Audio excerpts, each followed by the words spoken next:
Bon, je pense que vous avez sans doute déjà entendu parler de plein d'histoires d'ovnis et d'aliens. Des récits de soucoupes volantes, des crop circles, parfois même des créatures extraterrestres bizarres. Mais souvent, on découvre ensuite que ces histoires étaient peut-être juste des canulars. Sauf qu'il arrive que parfois, on ne trouve pas d'explication à certains de ces phénomènes. Eh bien, rapprochez-vous, vous êtes sur Conte Fécond. Sans doute, vous avez déjà entendu parler de la zone 51, de l'affaire Roswell ou même du signal WOW. Mais peut-être que vous ne connaissez pas le crash de Dalnetgorsk, la disparition de Carlickdown ou même la créature de Kishtim. Et justement, pour aller dénicher ces histoires d'aliens et d'ovnis assez folles, on a besoin d'une bonne dose d'énergie et de concentration. Et c'est pour ça que j'ai beaucoup utilisé la gamme énergie de Holy, qui est donc notre partenaire du jour. D'ailleurs, maintenant, je préfère ces boissons parce qu'elles utilisent de la New Caf. En gros, c'est de la caféine cristallisée qui a un effet plus long terme et qui vous évite notamment un crash post-caféine. Vous savez, au bout de 2-3 heures, quand ça redescend. Sinon, pour la gamme Iced Tea Holy, là, je vous conseille le goût pastèque et thé d'hibiscus, qui est donc parfait pour sentir en pleine vacances au soleil. Après, si vous voulez trouver votre propre goût préféré, je vous conseille les packs découvertes, qui sont des petites boîtes d'échantillons. Et après, perso, moi, j'utilise la gamme hydratation pour me donner un coup de boost lors de mes séances de muscu, par exemple. Et d'ailleurs, je le précise, mais tous les arômes et les colorants de Holy sont naturels. Il n'y a pas de sucre, ni même de taurine. Et surtout, il y a des vitamines et des antioxydants qui sont bons pour la santé. Et puis, écologiquement, c'est quand même avantageux car un pot comme celui-là, ça contient des dizaines de doses. À peu près 50 doses. Ce qui vous évite, en fait, de balancer 50 canettes. Et d'ailleurs, grande nouveauté, mais Holy, vient de lancer sa catégorie milkshake. Ce qui fait que, dès maintenant, vous avez accès aux parfums vanille, noisette, banane en édition limitée. D'ailleurs, la version milkshake est hyper simple à préparer. Vous avez juste à mélanger la poudre, comme dans ce genre de pot, avec du lait animal ou végétal. Et là, évidemment, j'ai des codes promo pour vous. En fait, avec le code CONTEFÉCOND 5, vous avez 5 € de réduction sur votre première commande et le code CONTEFÉCOND vous donne accès à 10% de réduction sur toutes vos commandes. Bref, en tout cas, un bon verre de Holy, ça peut vous permettre de rester focus tout au long de cet iceberg. Et ça, c'est pas rien. Parce que, effectivement, on va une nouvelle fois utiliser le principe de l'iceberg. Si vous connaissez pas, c'est hyper simple. L'idée, c'est de commencer par traiter de sujets en surface, donc des phénomènes extraterrestres assez connus, tranquille bilou, quoi. Puis, au fur et à mesure, on va plonger dans les profondeurs, les abysses et finalement, tout au fond, dans les ténèbres. Pour parler des cas les moins connus et les plus mystérieux. On va aborder des disparitions, des phénomènes observés par des centaines de témoins, des courses-poursuites et même des événements qui ont changé des vies entières. Bref, bienvenue dans l'iceberg des phénomènes extraterrestres les plus mystérieux. Et on attaque pour commencer avec la surface.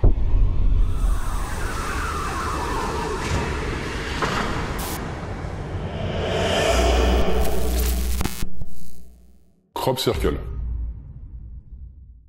Alors, rien de mieux pour commencer que le cas quand même vachement intriguant des crop circles, ou les cercles de culture en français. En fait, ce sont des motifs géants qui apparaissent assez mystérieusement en fait la nuit dans des champs. En fait, ils sont tellement grands qu'on peut les voir uniquement d'en haut, depuis un hélico ou ce genre de choses. Regardez par exemple cela. Alors ça rappelle un peu les lignes de Nazca au Pérou, qui sont ces dessins immenses visibles du ciel. Mais bon, eux, les crop circles, ils sont beaucoup plus récents. En fait, ils ont commencé à apparaître massivement à partir des années 1960. Et à l'époque, ça a fait un buzz mondial. En fait, les gens se demandaient si c'était des messages extraterrestres. D'ailleurs, aujourd'hui, ça continue. On découvre environ 200 crop circles par an, la plupart en Europe d'ailleurs, comme par exemple celui-là de 2024 dans un champ français qui fait 70 mètres. Mais bon, jusqu'ici, en tout cas, il a été prouvé qu'il s'agissait toujours de canulars réalisés par des humains. Il y a même 2 Anglais quand même avoué avoir créé à eux seuls des centaines de crop circles. Vestiges aliens sur Mars.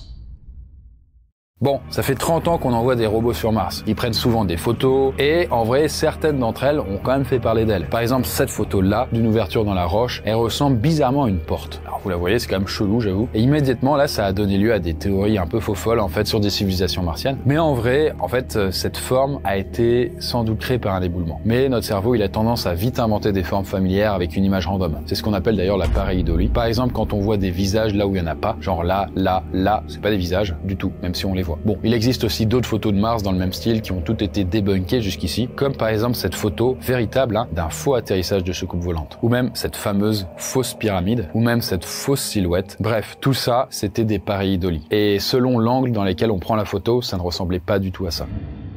Affaire Roswell. En 1947, dans la ville de Roswell, aux États-Unis, un fermier découvre d'étranges débris. En fait, il trouve des morceaux de matériaux ultra légers et très résistants. Et au même moment, des centaines de personnes racontent avoir aperçu des soucoupes volantes. Peu après, l'armée américaine déclare avoir récupéré un disque volant chez le fermier. Les médias du monde entier s'emparent de l'information et la relaient en masse. Et finalement, l'armée annonce que c'était juste des débris d'un ballon météo. Mais trop tard. À partir de là, il y a des rumeurs qui circulent disant que les États-Unis détiennent des preuves de l'existence extraterrestre. Et ça, c'est le point de départ de la fascination mondiale pour les ovnis. Après, il y a eu quand même beaucoup d'enquêtes. En fait, on sait qu'à l'époque, les États-Unis avaient lancé des milliers de ballons top secrets pour espionner les soviétiques. On était au tout début de la guerre froide, donc ça pourrait être quand même une explication. Mais bon, malgré tout, en vrai, même encore aujourd'hui, l'affaire Roswell divise et alimente pas mal de théories du complot. Zone 51.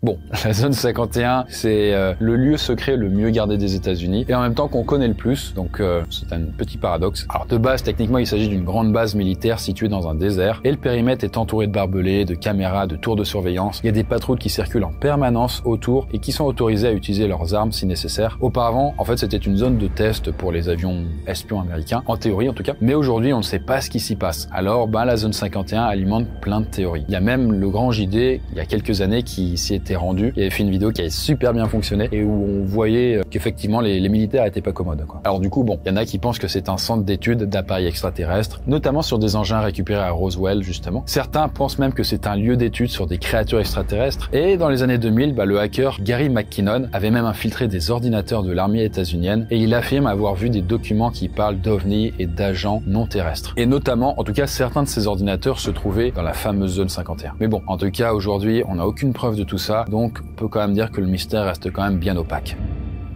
Signal wow. En 1977, il y a l'astronome Jerry Hellman qui scrute le ciel avec un radiotélescope. Et là, quand tout à coup, il détecte un signal, mais un signal extrêmement précis, intense et inhabituel. Et il l'a nommé le signal wow. Du coup, wow quoi, qui reste encore aujourd'hui une énigme pour les scientifiques. En fait, le pic du signal a atteint 30 fois le bruit de fond de l'univers. Et d'ailleurs, on sait qu'il provient de la constellation du Sagittaire. Et on sait que ça ne vient pas d'un satellite, ni d'un pulsar, ni de n'importe quel objet humain qui pourrait le faire. Et surtout, en fait, ce signal ressemble fortement à ce qu'on peut attendre d'un message d'une intelligence extraterrestre.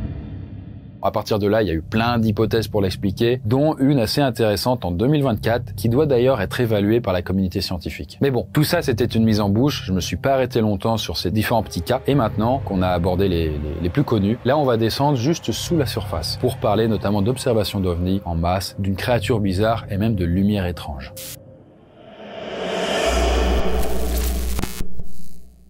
Incident d'OVNI à l'école Ariel. Pour commencer, là, on va partir au Zimbabwe en 94. Et là, un jour, les élèves d'une école primaire voient un disque métallique descendre du ciel et atterrir dans un champ. Là, des créatures manifestement sortent, approchent des élèves et communiquent alors par télépathie, donc de pensée à pensée. Bon, là, les élèves sont terrorisés et se mettent à pleurer. Certains même s'enfuient en courant. Puis, les aliens retournent dans leur vaisseau et se barrent. Donc voilà le témoignage étonnant qui a été raconté quand même par 62 élèves au total, qui avaient entre 6 et 12 ans. Ils nous avaient alerté que la pollution devait s'arrêter, parce que sinon quelque chose allait se produire. Je pense qu'ils veulent que les gens sachent que nous faisons du mal à cette planète et que nous ne devons pas être trop technologiques. Les créatures m'ont dit que le monde va s'écrouler parce qu'on ne prend pas soin de la nature. À partir de là, des psychologues et des enquêteurs du monde entier sont venus voir ça. Ils ont demandé aux élèves de dessiner ce qu'ils ont vu et les élèves ont à peu près tous représenté la même scène. Voilà celle-là. Bon, ils sont pas d'accord sur le nombre de soucoupes et d'aliens. L'histoire de télépathie n'est mentionnée que par un tout petit nombre d'enfants d'ailleurs. Et d'ailleurs, d'autres élèves de l'école n'ont rien vu de spécial ce jour-là. Donc, on sait pas trop, honnêtement. Il y en a qui pensent que c'est de l'hystérie de masse, une sorte d'hallucination collective, selon d'autres. Mais en tout cas, c'est l'un des incidents d'OVNI les plus célèbres du continent africain. La créature de Métépec. Cette fois, l'histoire se déroule plus récemment en 2007. Et là, un fermier mexicain découvre une étrange créature capturée dans un piège à rats. Bon là, vous le voyez, la créature fait la taille d'un petit chat. Sa peau est lisse, blanchâtre, avec une grosse tête, 4 pattes et une longue queue.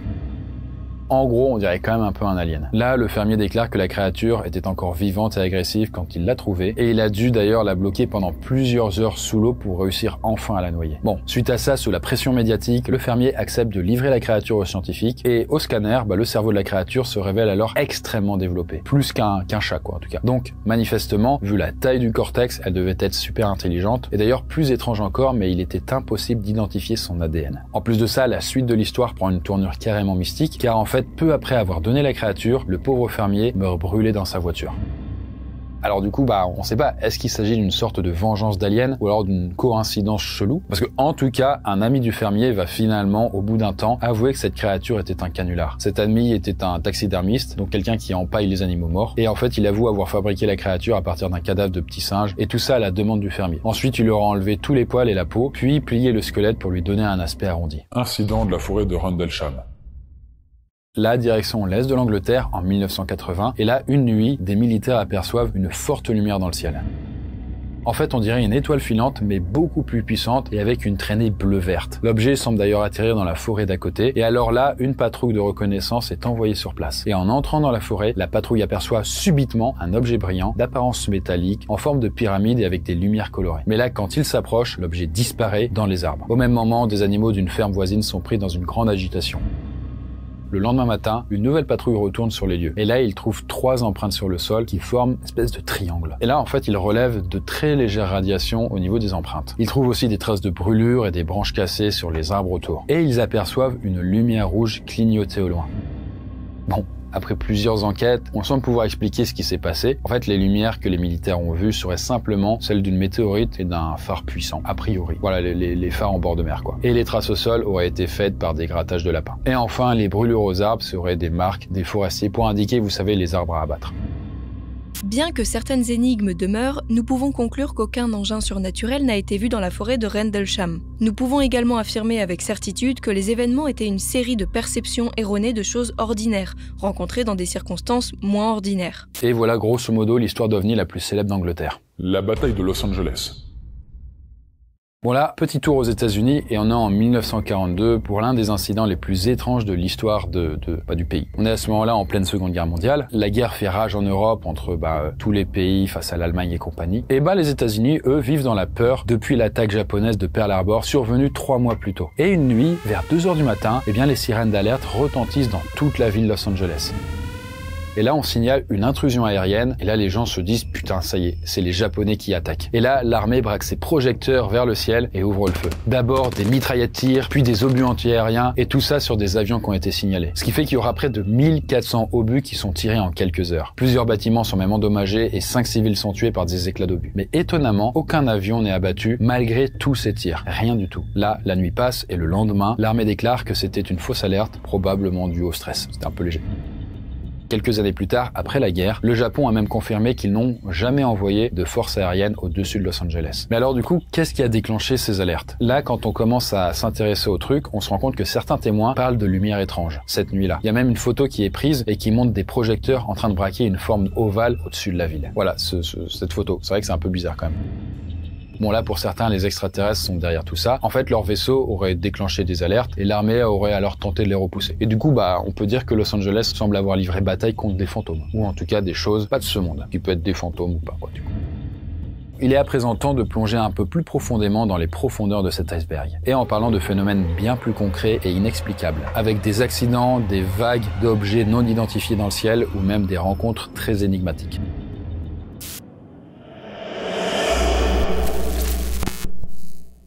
Incident de Val Johnson. Bon, pour commencer les profondeurs, là, on va découvrir l'histoire d'un certain Val Johnson, qui est de son état shérif adjoint dans le nord des États-Unis, quoi. On est alors en 79 et Johnson effectue une patrouille sur une route de nuit. Il est alors 1h40 du matin quand Johnson aperçoit une forte lumière sur sa gauche, derrière des arbres. Mais la lumière est trop puissante pour que ce soit juste des simples phares de bagnole. Alors Johnson décide d'aller voir de plus près. Mais au moment où il avance sa voiture, la lumière lui fonce dessus et l'atteint en moins d'une seconde. Alors que pourtant, initialement, elle avait l'air d'être très loin, au moins à 2 km. Là, Johnson entend son pare-brise se briser et il perd connaissance. Là, quelques dizaines de minutes plus tard, il reprend conscience et il ressent une douleur terrible au niveau des yeux. En fait, il arrive péniblement à demander de l'aide par radio. Là, un collègue vient à son secours et en arrivant, il découvre la voiture de shérif à moitié basculée dans le fossé en bord de route. Un des phares est brisé, le pare-brise est fêlé de haut en bas et il présente 3 impacts. D'ailleurs, les antennes radio sont tordues et le capot présente une bosse circulaire. Bref, ça sent mauvais. Johnson est d'ailleurs complètement désorienté et choqué. Et une fois à l'hôpital, il y a même un médecin qui l'examine et qui constate une brûlure interne dans ses yeux. En fait, une brûlure provoquée par l'exposition à une très très forte source de lumière. Un peu comme si vous aviez regardé le soleil beaucoup trop longtemps, quoi. D'ailleurs, la montre de Johnson et l'horloge de sa voiture sont également en retard, de 14 minutes toutes les deux. Et enfin, la batterie de sa bagnole est complètement vide. Et d'ailleurs, personne n'arrive à la recharger et n'arrivera jamais à la recharger. Bon là, pour certains, Johnson a été attaqué par un ovni, mais pour d'autres, en fait, il a mis en scène cet accident. Mais il existe une troisième hypothèse, et c'est celle de la foudre en boule. C'est un phénomène météo très rare et encore inexpliqué, mais en gros, en fait, c'est une sorte de boule électrique lumineuse qui apparaît après un éclair. Et dans le cas de Johnson, il y avait en fait une ligne à haute tension derrière les arbres, là où il a vu la lumière. Ce qui peut donc peut-être expliquer, peut-être en tout cas, d'un point de vue plus rationnel, cet événement. Même si la foudre en boule reste quand même très énigmatique aussi. En tout cas, on ne sait pas ce qui s'est passé vraiment. Le nain Kishtim.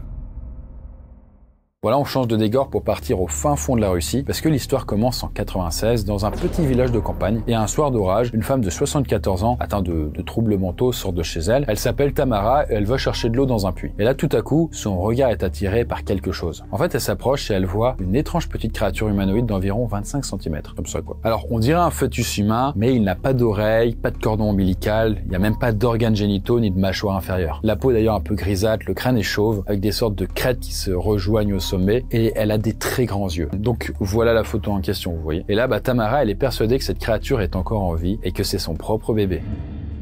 Bon, en tout cas, elle va prendre cette chose, elle va la ramener chez elle et tenter de la nourrir. Mais là, la rumeur se répand vite dans le village et les habitants commencent à croire que ce bébé est en vrai d'origine extraterrestre. Bon, quelques jours après, Tamara, en panique, frappe aux portes de ses voisins. En fait, elle réclame des médicaments pour sauver son bébé. Là, eux, ils se disent, ça y est, la vieille est complètement cinglée, elle est une folle. Alors, ils appellent les secours et Tamara est emmenée dans une clinique psychiatrique. Là, la pauvre femme est terrifiée, elle répète en boucle qu'il faut prendre soin de son bébé, mais personne ne la croit. Et la créature serait morte de faim à ce moment-là.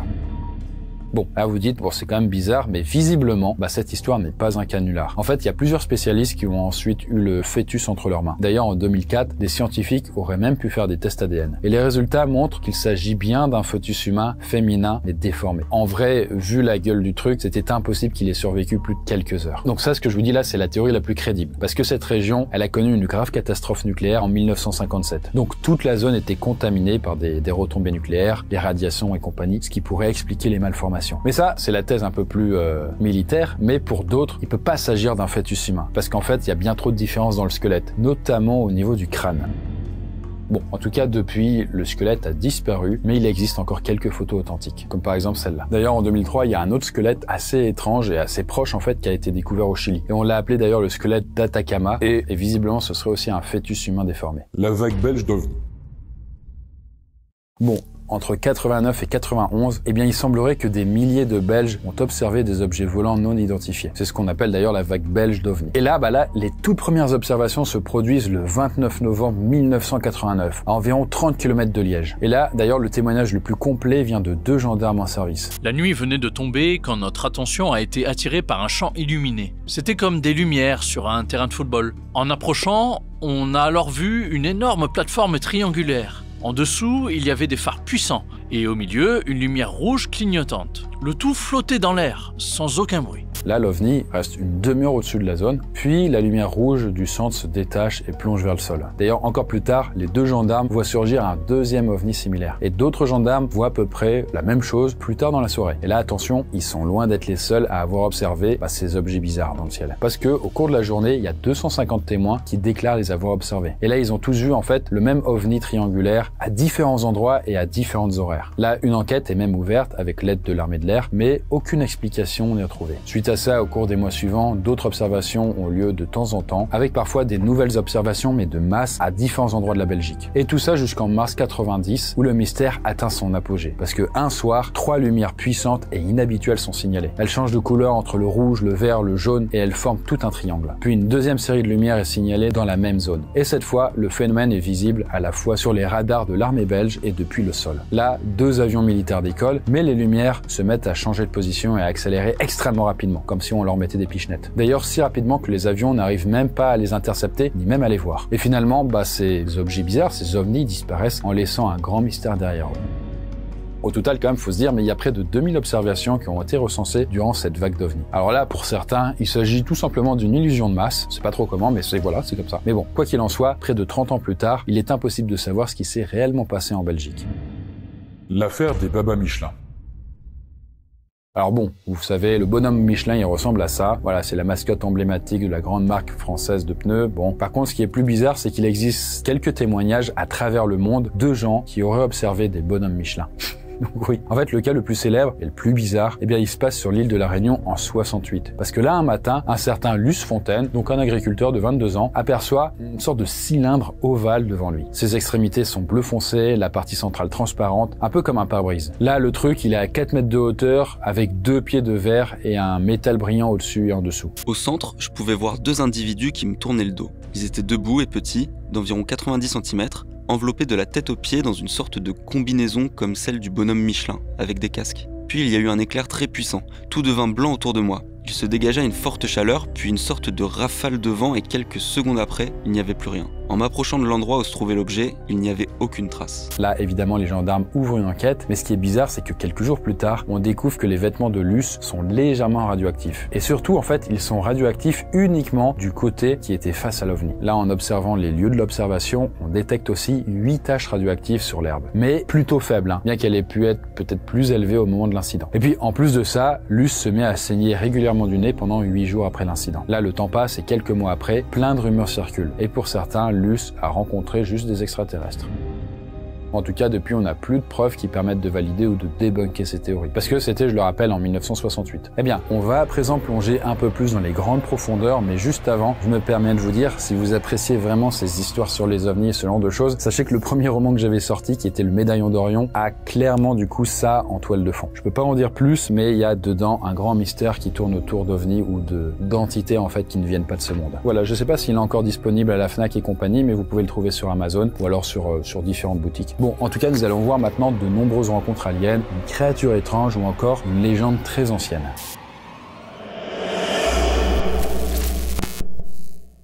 La vie étrange de David Huggins. Alors on débute ce niveau avec la vie vraiment bizarre de David Huggins, parce que cet Américain aurait rencontré des extraterrestres dès l'âge de 8 ans, donc c'était en 1952. Alors d'abord un petit bonhomme poilu, ça paraît drôle mais écoutez, avec des yeux brillants, qui parlait anglais, avec un accent belge très très fort, non pas du tout, il parlait juste anglais. Puis il aurait vu des sortes d'insectes géants qui ressemblent à des mantes religieuses. Bon là, clairement, David est terrifié. Sauf que les rencontres ont continué. Puis un jour, à 17 ans, David se promenait dans les bois quand une extraterrestre serait apparue. Alors il a fait des tableaux, du coup on voit un peu à quoi ça ressemble. Mais en tout cas, cet extraterrestre-là aurait commencé à le séduire jusqu'à ce qu'il passe à l'acte et qu'il perde sa virginité. Alors bon, au début, David pensait devenir fou, il ne parle à personne de ses rencontres. Puis les extraterrestres lui auraient conseillé de peindre ses expériences et c'est exactement ce qu'il a fait.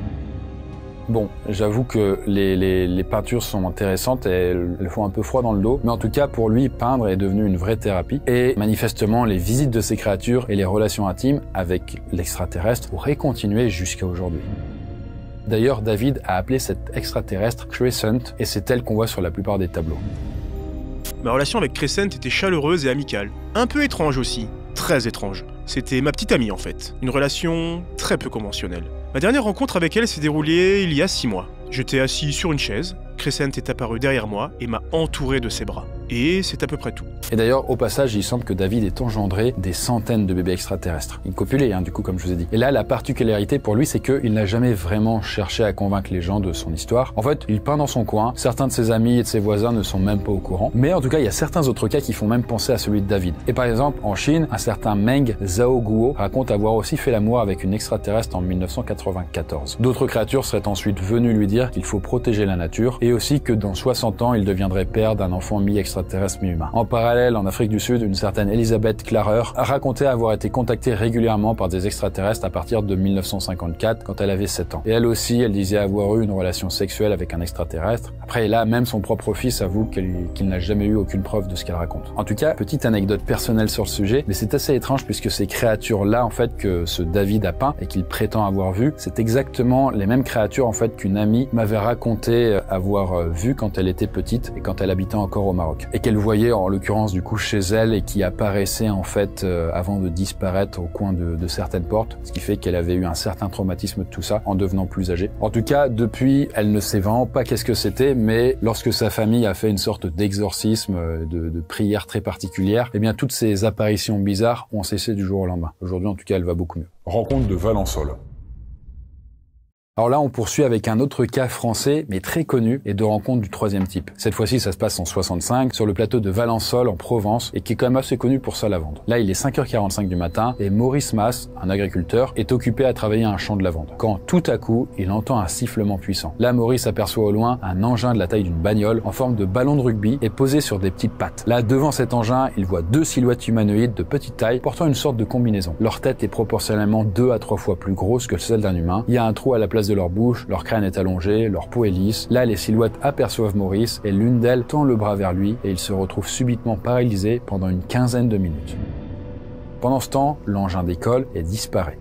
Le lendemain, les gendarmes se rendent sur les lieux et constatent la présence de traces insolites. Il y a même un trou cylindrique profond de 40 cm avec au centre une forme de croix. Là, après l'incident, Maurice est atteint d'hypersomnie pendant plusieurs mois. En gros, ça veut dire qu'il s'endort en pleine journée de façon imprévisible et même en pleine action. On a fait quelques analyses sur lui, on n'a pas détecté de présence radioactive, ni même sur l'endroit de l'observation. Par contre, à cet endroit, la terre contenait beaucoup de calcium, plus qu'autour en tout cas. Et d'ailleurs, plus aucun pied de lavande n'a pu pousser à cet endroit pendant près de 10 ans. Et c'est ici que ça se passait. C'est ici que Maurice a vu aquel objet non identifié.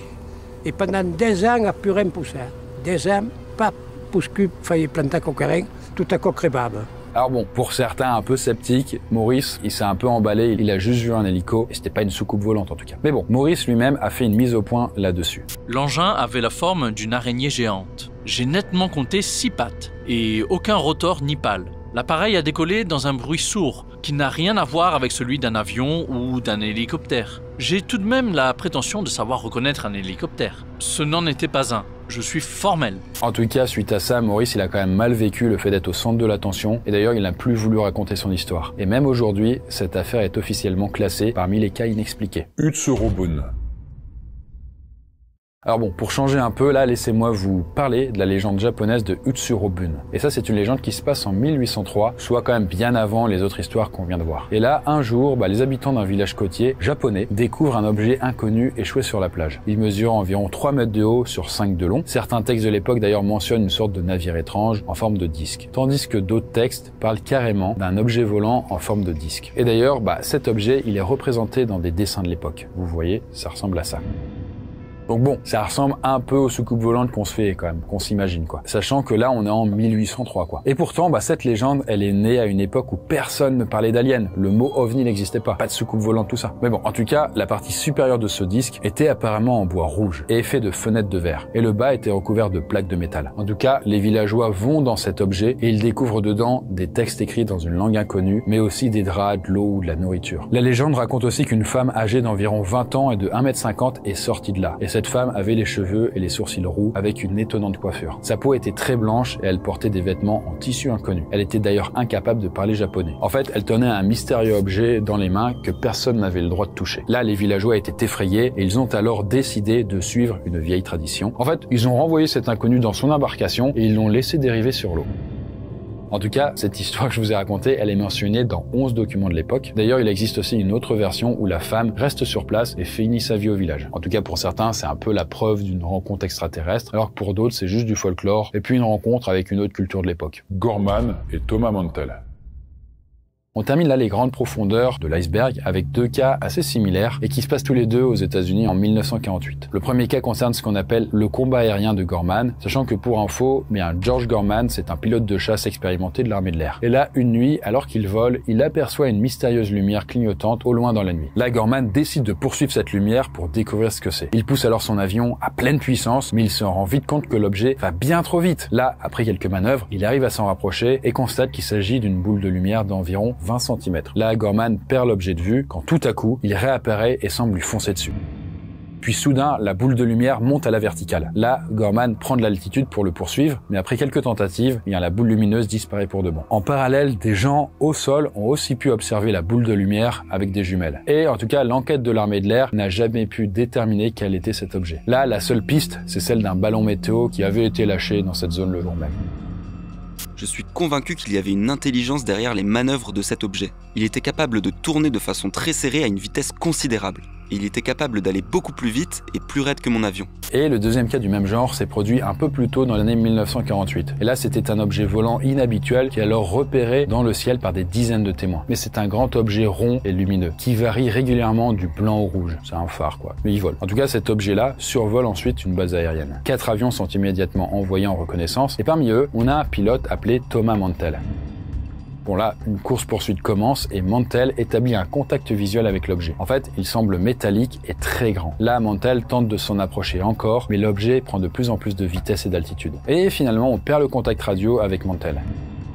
Là, un peu plus tard, on trouve les restes de Mantell et de son avion qui est crashé à 145 km de là. Là, d'après les instruments de bord, son avion est monté jusqu'à 9000 mètres d'altitude. Sauf que le souci, c'est que c'était pas un avion fait pour aller aussi haut. Du coup, Mantell a probablement perdu conscience en manquant d'oxygène. Et donc, c'est l'une des rares personnes mortes en poursuivant un ovni. Alors là, d'après l'enquête, et selon une théorie officielle, l'OVNI, c'était peut-être juste la planète Vénus, qui était visible en plein jour à cette époque. Ou alors peut-être un ballon sonde d'un projet top secret de l'armée. Mais bon, ça explique moyennement comment il a fait pour poursuivre la planète Vénus quand même. En tout cas, il est temps de descendre là, cette fois-ci, dans les abysses de cet iceberg. Avec, entre autres, des rencontres perturbantes, une créature inexpliquée et une disparition.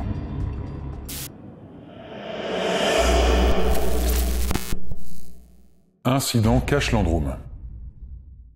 Bon, on attaque les abysses dans une histoire là d'OVNI vraiment pas comme les autres, vous allez voir. En fait, ça se passe aux États-Unis, au Texas, et là on est en fin d'année 1980. Et on a une certaine Betty Cash ainsi que Vicky Landrum et son petit-fils qui sont en voiture. Il fait nuit et puis ils roulent sur une petite route entourée d'arbres. Quand subitement, ils distinguent un objet lumineux volant dans le ciel.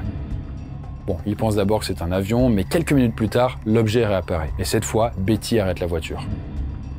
L'objet, intensément brillant et couvert de métal, avait la forme d'un énorme diamant vertical. Le haut et le bas étaient plats, des petites lumières bleues entouraient le centre et périodiquement, des flammes jaillissaient du bas, dégageant une chaleur intense. Cette vision bizarre nous hypnotise et je dis alors à Vicky « C'est Jésus, il ne nous fera pas de mal ». En effet, Betty elle est croyante et pour l'instant, elle pense que c'est un signe envoyé par Dieu. Elle sort même pour s'approcher et examiner l'objet. De son côté, Vicky est terrifiée, mais impossible de faire demi-tour, car la route elle est trop étroite et il risque d'ailleurs de s'embourber. Et impossible non plus d'avancer car il fait bien trop chaud sous l'OVNI. D'ailleurs, Betty doit utiliser son manteau pour rouvrir sa portière sans se brûler la main. Et lorsqu'elle touche le tableau de bord de la voiture, le plastique est tellement ramolli qu'on peut voir son empreinte digitale. Finalement, après une vingtaine de minutes, l'OVNI prend de l'altitude. C'est alors que 23 hélicos de l'armée arrivent et l'entourent en formation serrée. Et là, de ce qu'elle décrit, c'est qu'ils l'escortent, mais l'objet vole tout seul et il s'éloigne avec. Cette nuit-là, Betty et les deux autres souffrent de vomissements, de nausées, de diarrhée, de sensations de brûlure dans les yeux. Et d'ailleurs, les jours suivants, Betty a de nombreuses cloques sur sa peau. Puis elle perd alors des touffes de cheveux et sa peau pèle. Elle est alors hospitalisée. Bon, là, les médecins réalisent qu'elle a été exposée à des radiations. C'est vraiment les symptômes classiques de radiation d'ailleurs. Et pareil d'ailleurs pour Vicky et son petit-fils, mais en moins grave. Parce que pour rappel, elle et le petit-fils, elles étaient restées dans la voiture. En tout cas, l'année d'après, Vicky va développer une cataracte dans un œil. Et 2 ans après, Betty est traitée pour un cancer. Alors pour elles, aucun doute, en fait leurs problèmes ont été causés par cet étrange OVNI. Là, elles vont alors attenter un procès contre le gouvernement et réclamer 20 millions de dollars de compensation. Mais, faute de preuves, elles perdent leur procès. Par contre, il y a quand même des enquêtes qui ont prouvé que la perte de cheveux et le cancer de Betty venaient de problèmes de santé apparus avant l'incident. Bon, tout ça, ça reste une histoire d'OVNI qui suscite beaucoup de théories, clairement sur les extraterrestres. Hyde 611. Bon, pour continuer, je vous propose là de faire un petit tour en URSS avec un événement important qu'on surnomme parfois le Roswell soviétique. Et ça se passe un soir de janvier 1986 dans une petite ville minière de Danelgorsk. Et là, de nombreuses personnes observent une sphère rouge traverser le ciel sans aucun bruit. La sphère ressemble à un globe de métal chauffé d'environ 3 mètres et elle commence à perdre de l'altitude et finit par s'écraser silencieusement contre une montagne. Là, un groupe d'enquêteurs se rend rapidement sur place et découvre une zone couverte d'une pellicule noire et de cendres. Une odeur chimique se dégage des lieux, mais aucune radiation anormale n'est détectée sur place. En examinant le sol, ils trouvent des petites perles ou des billes noires argentées et vitreuses, mais ils trouvent aussi des débris qui ressemblent à des fragments de mailles ou de grilles très très fines. D'ailleurs, les petites billes qu'ils trouvent sont composées de nombreux matériaux comme le plomb, le fer, le zinc, et les morceaux de mailles sont constitués d'un alliage très complexe et vraiment inhabituel. Et cet alliage, il serait fait à base de carbone, d'or, d'argent, de plein d'autres éléments. En tout cas, ces fragments ne se dissolvent pas dans de l'acide fort et résistent à des températures très élevées. Bon, en tout cas, certains enquêteurs, ça y est, ils le disent, ils pensent que c'est un signe d'une technologie non terrestre. Là, une équipe de scientifiques vient prendre quelques photos sur les lieux du crash, mais en essayant de développer ces photos, les pellicules restent inexplicablement vides. Bref, 8 jours après le crash, 2 objets jaunes et brillants sont aperçus en train de survoler le lieu du crash. Puis l'année suivante, une centaine d'habitants de la région aperçoivent 33 ovnis. Là, les témoins décrivent des objets de différentes formes, de différentes tailles, et ils se déplacent tous sans bruit. En fait, on dirait même que certains se téléportent. Plusieurs de ces ovnis semblent survoler le lieu du crash, comme s'ils cherchaient quelque chose. Et d'ailleurs, ce jour-là, de fortes interférences sont signalées. Il y a des télévisions et des ordinateurs de l'époque qui tombent en panne. Et d'ailleurs, suite à cet événement, le gouvernement ferme le site du crash au public. Et depuis, il y a de nombreuses rumeurs et des théories qui sont apparues sur ces phénomènes venus du ciel. Bon, en tout cas, aujourd'hui, le mystère subsiste toujours, et d'ailleurs, ça n'avance pas vraiment, car les autorités russes gardent vraiment les infos secrètes. Betty et Barney Hill. Alors bon, le cas de Betty et de Barney Hill est l'un des plus connus et les plus intéressants sur les aliens. En fait, c'est un couple américain qui aurait été enlevé par des extraterrestres en 1961. Là, leur histoire comporte de nombreux détails troublants, et il y a même tellement de choses à raconter que j'avais déjà fait une vidéo entière dessus il y a quelques temps. Donc bon, plutôt que de vous résumer ça rapidement ici, je vous suggère d'aller la voir, en tout cas après cette vidéo si vous voulez. Et voilà, vous serez pas déçus. Disparition de Travis Walton. Alors je vais quand même vous raconter une autre histoire d'enlèvement extraterrestre aux États-Unis. Et elle commence en 1975 en Arizona. Et il s'agit du bûcheron Travis Walton qui rentre du travail en camion avec 6 de ses collègues. Quand soudain, ils aperçoivent une puissante lumière à travers les arbres. Là, Travis décide de sortir pour aller voir de plus près, malgré les mises en garde de ses collègues, et il est alors frappé par un rayon lumineux bleu projeté du ciel. Il s'écroule au sol. Là, ses collègues terrifiés se barrent à toute vitesse et ils voient en fait une forte lumière les survoler et disparaître. Et quand ils décident de revenir sur le lieu de l'incident, Travis a disparu. Là, il contacte immédiatement les autorités qui se lancent à sa recherche. Alors évidemment au départ, le shérif ne croit pas à cette histoire-là. Et du coup, il pense vraiment que ces 6 bûcherons, ils ont un peu trop picolé ou je sais pas quoi. Bon, en tout cas, la police et les dizaines de volontaires fouillent les environs pour retrouver Travis, mais rien du tout. Des tests de radioactivité sont réalisés, on ne trouve rien sur le terrain de bizarre. Par contre, on trouve des traces de radioactivité sur les équipements des bûcherons. Le temps passe un peu et le 4e jour, le shérif décide de faire passer les bûcherons au détecteur de mensonges. Et là, le résultat est manifestement sans appel. Apparemment, ils diraient tous la vérité. Là, le 5e jour, le beau-frère de Travis reçoit un coup de fil. Et c'est Walton qui appelle d'une cabine téléphonique à quelques kilomètres de là. Donc le fameux gars qui a disparu, quoi. Là, ils vont directement sur place et ils le retrouvent désorienté et en état de choc, amaigri et même déshydraté. Et là, il va raconter une histoire assez originale à la police. Après avoir perdu connaissance, je me suis réveillé dans une pièce, entouré de 3 créatures d'1,50 m qui ressemblaient à de grands fœtus. Pris de panique, je les ai violemment repoussés et j'ai tenté de m'échapper par une porte. J'ai alors débouché dans une pièce plus grande avec un siège et des leviers de commande. Une créature d'apparence plus humaine est arrivée et m'a guidé poliment vers une autre pièce. À peine entré, on m'a mis un masque sur le visage et j'ai perdu connaissance. Quand je suis revenu à moi, j'ai juste eu le temps de voir l'OVNI disparaître dans le ciel. Bon, Travis passe à son tour au détecteur de mensonges et il réussit le test. Alors en tout cas, pour certains, en fait, ça suffit à montrer que toute cette histoire est vraie. Mais bon, pour le coup, on a quand même beaucoup d'éléments très suspects. Déjà, Travis a admis avoir regardé un film sur un enlèvement d'ovnis 3 semaines avant la disparition. Et d'ailleurs, apparemment, les proches de Travis étaient obsédés par les ovnis. D'ailleurs, quand Travis a disparu, les membres de sa famille ne semblaient pas du tout inquiets. Oui, c'est normal. Oui. Bon, en tout cas, Travis et ses collègues sont soupçonnés d'avoir inventé toute cette histoire pour gagner de la thune. D'ailleurs, il y a encore d'autres pistes assez crédibles, notamment du côté de leur employeur. Bon, malgré tout, Travis et ses collègues ont maintenu leur version des faits jusqu'à leur mort. Incident du lac Falcon. Alors là, on poursuit en prenant la direction du Canada en 1967. Et là, c'est avec l'histoire de Stéphane Michalak, qui est un mécanicien et ancien flic, et qui est fan quand même de géologie. Bon, lui, un jour, il se promène près du lac Falcon lorsque des oies effrayées attirent son regard vers le ciel. Et là, il voit alors 2 objets volants en forme de cigare avec une bosse au milieu. L'un des objets s'éloigne et disparaît, tandis que l'autre se pose un peu plus loin. Là, Michalak prend le temps de dessiner l'objet, puis il décide de s'approcher. Alors là, voici le dessin qu'il a fait. Et là, il remarque progressivement une odeur de soufre et le son d'un moteur. En fait, l'objet est très lisse, comme couvert de verre rouge, et fait environ 10 mètres de long, sur 4 de haut. L'engin émet de l'air très chaud. Tout à coup, une sorte de porte ou de trappe s'ouvre sur le côté. J'entends des sons ressemblant à des voix qui viennent de l'intérieur. Depuis le début, je me dis que ça doit être un genre d'appareil expérimental de l'armée. Donc à ce moment-là, j'essaie de communiquer en anglais. Mais pas de réponse. Alors je tente quelques mots en russe, en polonais et même en allemand. toujours pas de réponse. Là, Michalak alors enfile sa paire de lunettes de mécanicien pour se protéger de la chaleur et il s'approche encore plus. Et là, à l'intérieur de l'engin, il aperçoit des faisceaux lumineux, des tableaux de bord qui clignotent, mais il ne voit personne. Bon, tout à coup, la trappe se referme et l'engin tourne sur lui-même. Là, Michalak se retrouve alors face à une grille qui projette un souffle d'air puissant et extrêmement chaud. À tel point d'ailleurs que sa chemise prend feu. Là, pris de panique, il arrache ses fringues et il les jette au sol pendant que l'engin s'envole et disparaît. À ce moment-là, il est complètement sous le choc et il est d'ailleurs pris de vomissements et de maux de tête. Et il finit par rentrer alors, tant bien que de mal, chez lui. Là, le soir même, un médecin l'examine et il découvre des marques de brûlure en forme de grille sur son torse. Ce qui est pratique en plus, c'est qu'on a la photo et du coup, c'est ça. C'est vrai que ça ressemble à une grille. En tout cas, les jours suivants, Michalak perd plusieurs kilos et là, on constate que ses lymphocytes, donc c'est un type de globule blanc, chutent dangereusement à un niveau presque mortel. Là, des enquêteurs retournent sur les lieux et retrouvent les vêtements carbonisés. Ils trouvent aussi un cercle sans végétation et des traces de radiation très élevées, ainsi que des pièces de métal composées à 98% d'argent pur, fondu et recouvertes d'enduit noir. Suite à ça, Michalak a aussi eu des cicatrices en forme de grille sur son torse. Et d'ailleurs, jusqu'à la fin de sa vie, en 99, il dégageait une odeur de soufre impossible à enlever, qui devait être très compliqué pour sa compagne. D'ailleurs, il a continué à souffrir régulièrement de diarrhée, de maux de tête et d'évanouissement. Bon, évidemment, beaucoup de personnes croient à une rencontre extraterrestre, mais bon, lui, Michalak, il a toujours été persuadé qu'il s'agissait d'un engin militaire expérimental. Bon, en tout cas, faut quand même que je souligne que on a trouvé pas mal d'incohérences dans son récit. Et d'ailleurs, il était peut-être alcoolisé au moment des faits, même si bon, ça peut pas tout expliquer, et clairement pas ce qu'il a eu sur le torse. Bon, en tout cas, encore aujourd'hui, personne n'a réussi à percer le mystère de cet événement.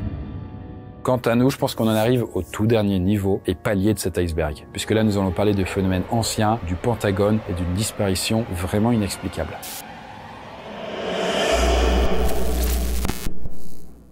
Phénomène céleste de Nuremberg et Bâle. Bon, pour entamer les ténèbres, là, on retourne loin dans le passé, en 1561. Et là, un matin, la ville allemande de Nuremberg observe des phénomènes très bizarres dans le ciel. Et d'ailleurs, un article de presse publié à l'époque décrit la scène. Au lever du jour, entre 4 et 5 heures du matin, une terrible apparition se produisit sur le ciel et fut observée par de nombreux hommes et femmes. Au milieu du soleil, apparurent d'abord 2 arcs de cercle rouge sang, et autour du soleil se tenaient des boules en grand nombre, quelques croix, des cylindres, et d'autres objets de forme étrange qui se déplaçaient de manière erratique et s'entremêlaient parfois. Les globes se mirent à se battre violemment les uns contre les autres pendant plus d'1 heure. Puis, ils devinrent si fatigués qu'ils tombèrent tous et ils se consumèrent ensuite sur la terre dans une immense fumée. Après tout cela, quelque chose comme une lance noire, très longue et épaisse, apparut dans le ciel. Là, le journal est également illustré avec cette image, regardez. Et 5 ans plus tard, en 1566 donc, un phénomène similaire se produit dans la ville de Bâle, en Suisse. Et là aussi, c'est un journal de l'époque qui mentionne ces événements. Alors ça commence par un coucher de soleil où le soleil change de forme et de couleur. Puis le lendemain, il y a une éclipse totale lorsque la lune passe devant le soleil levant. Et quelques jours plus tard, des sphères rouges et noires envahissent le ciel. Là, ces sphères se déplacent avec une grande vitesse, elles semblent se combattre, puis elles tombent et elles disparaissent. Et le journal publie alors cette illustration. En fait, pour certains, il s'agit de vaisseaux extraterrestres. Et pour d'autres, c'était des phénomènes météo ou quelque chose du genre, bien que ça ne corresponde à aucun phénomène connu. En tout cas, ce qui est fou avec ces deux événements, c'est qu'il y avait des centaines de témoins, à une époque où quand même, globalement, on ne parle jamais d'ovnis et d'extraterrestres. À ce moment-là, on était quand même beaucoup plus versé sur la religion que sur les extraterrestres, quoi. Bon, en tout cas, on ne saura probablement jamais quelle théorie est la bonne. Si vous avez des idées, vous pouvez me le dire en commentaire d'ailleurs. Vidéo d'OVNI du Pentagone.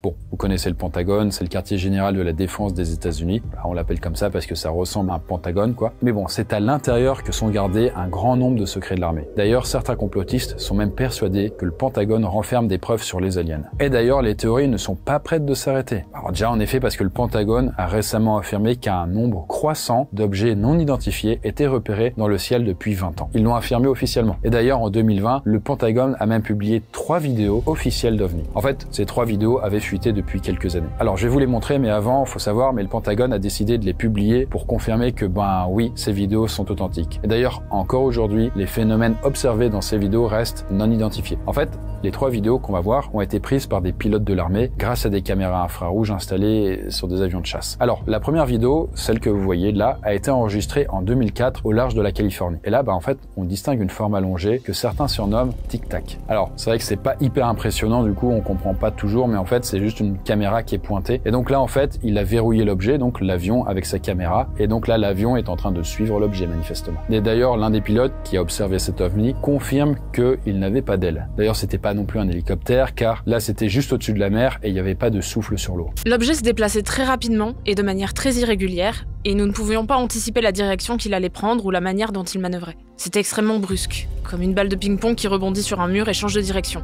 Et sa capacité à planer au-dessus de l'eau puis à repartir à la verticale de 0 à plus de 12 000 pieds, puis d'accélérer en moins de 2 secondes et de disparaître, c'est quelque chose que j'ai jamais vu de ma vie. D'ailleurs, selon les données radar, l'OVNI a pu atteindre la vitesse de 74 000 km/h, c'est-à-dire à peu près 60 fois la vitesse du son, ce qui dépasse largement toutes les capacités connues de n'importe quel avion de chasse, surtout en un tel aussi vif quoi. Bon, je vous montre la deuxième vidéo, celle-là est un peu plus visuelle et elle date de 2015. Et cette fois, on a aussi les commentaires en direct du pilote.